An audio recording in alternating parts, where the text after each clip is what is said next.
আমার ছাদে ড্রাগন গাছগুলোর ফুল ফল সবই তোমরা সবসময় দেখছো, কারণ ওগুলোরই ভিডিও করে সবসময় দেখাই। তবে এরকম কাছ থেকে কখনো ড্রাগন গাছের কাঁটাগুলো আমি তোমাদেরকে দেখাই না। চলো আজকে এই কাঁটাগুলোই তোমাদেরকে দেখাই।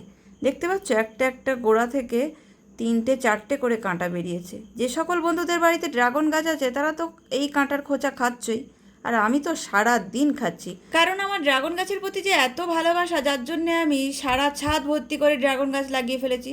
তো এবার গাছের পরিচর্যা করতে আসলেও কাঁটার খোঁচা খাচ্ছি, এছাড়া ছাদে কোনো জামা কাপড় মেলতে আসা বা অন্যান্য কাজ করতে আসলেও সেই একটু গাছের ধারে সরে গেলেও কাঁটার খোঁচা খাচ্ছি। আবার পায়ের তলাও কাঁটা ফুটছে, অনেক সময় কাঁটাগুলো ঝরে পড়ে থাকে, তো চটি পড়ে আসতেই হবে, না হলে কাঁটার খোঁচা খেতে হবে।